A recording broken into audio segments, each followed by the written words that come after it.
मैं डॉक्टर आशा किरण आज बात करूंगी कि सी मैम प्रोग्राम क्या है। सी मैम प्रोग्राम अति गंभीर कुपोषित बच्चों के लिए है। वे बच्चे जिसमें कोई चिकित्सीय गंभीरता ना हो उसके लिए है।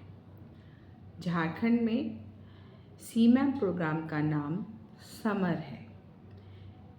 ये शुरू में 5 जिलों में स्टार्ट हुआ, फिर उसे 7 जिलों में और इम्प्लीमेंट किया गया। अब 2400 जिलों में इसे इम्प्लीमेंट करना है, किया जा रहा है।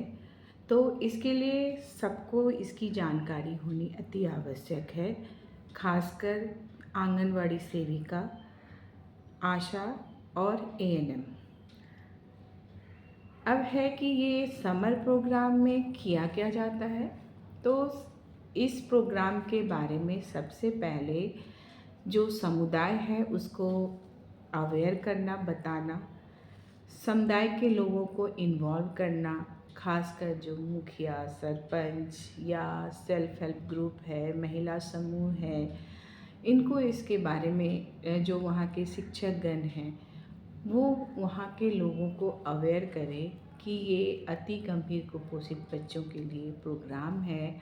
अति गंभीर कुपोषण जो है वो उसकी जो पहचान करनी है, पहचान कहाँ हो सकता है, तो पहचान आंगनवाड़ी केंद्र में होता है, जिसमें बच्चों का वज़न, हाइट या ऊंचाई या लंबाई ली जाती है। यानी कि जो प्रोसेस ऑलरेडी आंगनवाड़ी केंद्र में होता है उसे रेगुलर बेसिस पे किया जाए। समुदाय में जितने भी बच्चे हैं उसकी स्क्रीनिंग की जाए। स्क्रीनिंग कैसे करेंगे, तो लंबाई ऊंचाई निकाल कर, चार्ट में देख कर कि वो बच्चा किस जेड स्कोर उस बच्चे का क्या आता है। अगर लेस देन -3 एचडी स्कोर में है तो वो बच्चा अति गंभीर कुपोषण के श्रेणी में आएगा। अब जब पहचान बच्चे की हो जाती है कि वो अति गंभीर कुपोषण में है तो उसको अब क्या करना है, तो उसे जो आंगनबाड़ी केंद्र में उस बच्चे को एडमिट करना है, मतलब कि उसको इनरोल करना है। इनरोल करने के बाद उन बच्चों का भूख की जांच करनी है। भूख की जांच सेविका द्वारा की जानी है। भूख की जांच करने में जो भी आंगनवाड़ी में जो हॉट कुक मील है उससे कर सकते हैं, या बच्चे के लिए अपने घर से माल ला सकती है खाना। तो वो अब उस भूख की जांच में देखना है कि बच्चा अगर ईगरनेस दिखा रहा है, खाना खाना चाह रहा है, तो वो भूख की जांच में पास हो जाएगा, यानी कि उसमें कोई भी चिकित्सीय जटिलता नहीं है। चिकित्सीय जटिलता नहीं है तो उस बच्चे को आंगनवाड़ी केंद्र में एएनएम की निगरानी में सेविका और आशा द्वारा उसका फॉलोअप किया जाना है। और फॉलोअप के साथ साथ जो इस प्रोग्राम में जो ट्रीटमेंट प्रोटोकॉल है उसको फॉलो करना है। जिन बच्चों में गंभीरता के लक्षण हैं, यानी कि जो हेपेटाइटिस में फेल हो गया है, तो उसे एमटीसी भेज देना है, जिसे कि कुपोषण उपचार केंद्र कहते हैं, वहाँ भेज दिया जाना है। अब है कि और चिकित्सीय जटिलता का आकलन जो है वो एएनएम द्वारा किए जाना है। एएनएम को इन्फॉर्म करना है कि ये बच्चे जो है अति गंभीर कुपोषित के बच्चे पहचान हुई है, उसमें चिकित्सीय जटिलता की पहचान करें। अगर वो बच्चे में कोई चिकित्सीय जटिलता है, गंभीरता है, तो उसको एमटीसी रेफ़र किया जाएगा। अगर नहीं है तो उसे समुदाय में ही रखकर ट्रीटमेंट दिया जाएगा। अब है कि अब जो बच्चा समुदाय में चिन्हित हो गए हैं कि इसे समुदाय में रख के ट्रीटमेंट दिया जाना है, तो उस बच्चों को पहले मेडिकल ट्रीटमेंट दिया जाना है। मेडिकल ट्रीटमेंट में एंटीबायोटिक दिया जाना है। उसके अलावा जो माइक्रोन्यूट्रिएंट सप्लीमेंट्स हैं वो दिया जाना है, यानी कि IFA syrup, iron, folic acid, उसके डीवॉर्मिंग किया जाना है, विटामिन ए सप्लीमेंट्स दिया जाना है, जिंक का टैबलेट दिया जाना है, ओआरएस दिया जाना है। और अगर फीवर होता है तो उसके लिए जो पैरासीटामोल है वो दिया जाना है। सवाल आता है कि एंटीबायोटिक क्यों दिया जाए।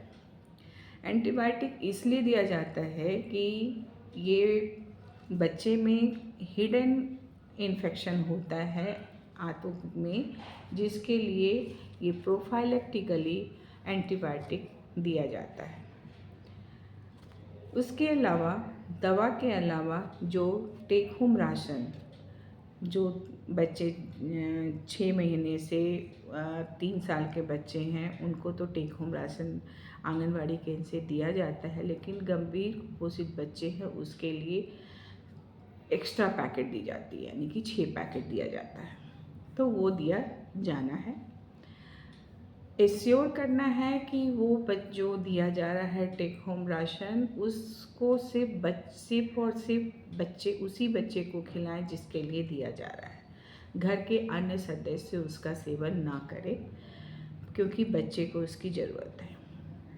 उसके अलावा माँ को परामर्श देना है या घर के और जो भी देखभाल करता है उसको परामर्श देना है कि बच्चे को टेक होम राशन के अलावा घर का बना हुआ ताज़ा खाना भी खिलाना है। ये ना कि सिर्फ जो आंगनवाड़ी से मिला है उसे खिलाना है, घर का खाना नहीं खिलाना है। तो घर का खाना भी खिलाना, इसके लिए ध्यान रखना है कैसे खिलाया जाना है।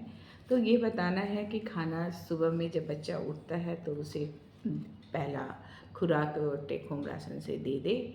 उसके बाद जो घर का खाना अन्य सदस्यों के लिए बनता है वो खाना खिलाए, मतलब अल्टरनेट टेक होम राशन दे और घर का बना खाना दे। इससे बच्चे को जो ऊर्जा की कमी है, पोषक तत्वों की कमी है, वो पूरी होगी। परामर्श हमेशा दिया जाना है जब जब बच्चे का फॉलोअप हो। अब है कि फॉलोअप कब कब होना चाहिए, ये भी बहुत इम्पॉर्टेंट है। तो फॉलोअप, साप्ताहिक फॉलोअप घर जाके होना चाहिए। क्यों होना चाहिए? इसलिए होना चाहिए कि हमें देखना है कि जो दवा दी गई है वो बच्चे को खिलाया गया है कि नहीं। खाली सीसी देख सकते हैं, घर में क्या खाना बना है उस खाना को देख सकते हैं कि उसमें जो ये है कि फूड डाइवर्सिटी जिसकी बात करते हैं कि वो उस तरह का फॉलो हो रहा है कि नहीं। साफ़ सफाई कैसे रखा जा रहा है, बच्चे की देखभाल कौन कर रहा है, इसके बारे में देखना है। ये आशा वर्कर और सेविका जो है वो दोनों कर सकती हैं। नेक्स्ट है कि 15 दिनों पे बच्चे को आंगनवाड़ी केंद्र बुलाना है। उसमें बच्चे का वज़न भी लेना है। उसके अलावा उसकी भूख की जांच करनी है, चिकित्सीय जटिलता देखनी है और उसके अकॉर्डिंग उसे सलाह देनी है। तो इस तरह से इस प्रोग्राम के तहत 4 माह तक बच्चे को साप्ताहिक होम विजिट और 15 दिन पे आंगनवाड़ी केंद्र में फॉलोअप किया जाना है। 4 महीने के उपरांत 4 महीना और फॉलोअप करना है। अब जो फॉलोअप होगा वो मंथली फॉलोअप होगा।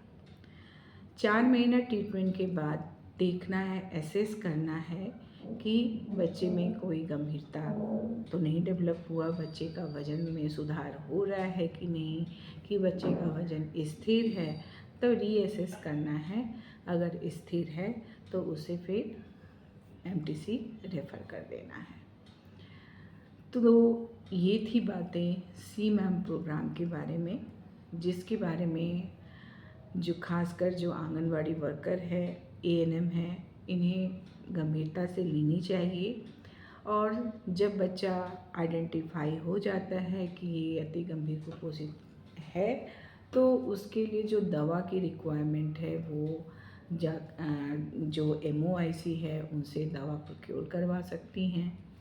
तो इस तरह से बच्चे को समय पे दवा भी मिलेगा और जो टेक होम राशन है वो मिलेगा, तो बच्चे का स्वास्थ्य में सुधार होगा और बच्चे का और माँ भी घर पे ही रह के बच्चे का ट्रीटमेंट आसानी से हो सकता है। आप इस ये में देख सकते हैं कि बना हुआ है कि बच्चे को कैसे हम कौन सा ट्रीटमेंट कब दे सकते हैं। जैसे कि आप इसमें देख रहे हैं कि सबसे पहला स्टेप है सामुदायिक सहभागिता, दूसरा स्टेप है उसके विकास की निगरानी, तीसरा स्टेप है कुपोषित बच्चों का भूख परीक्षण, चौथा स्टेप है चिकित्सा मूल्यांकन, फिर उसके बाद है देखभाल के लिए निर्णय लेना, उसके नेक्स्ट स्टेप है पोषण प्रबंधन जो कि THR से दिया जाता है, फिर चिकित्सा प्रबंधन जो दवा से दी जाती है, फिर चिकित्सा प्रबंधन के बाद आंगनबाड़ी पर फॉलोअप और सेविका द्वारा गृह भ्रमण, उसके अलावा कार्यक्रम में कब डिस्चार्ज होगा उस पर निर्णय लेना। तो ये है जिसमें आप इस चेकलिस्ट में देख सकते हैं कि बच्चे को कौन सी सर्विस कैसे स्टार्ट करना है, ये आंगनबाड़ी केंद्र में सबको दिया गया है। तो ये थी बातें CMAM प्रोग्राम, झारखंड में समर प्रोग्राम। धन्यवाद।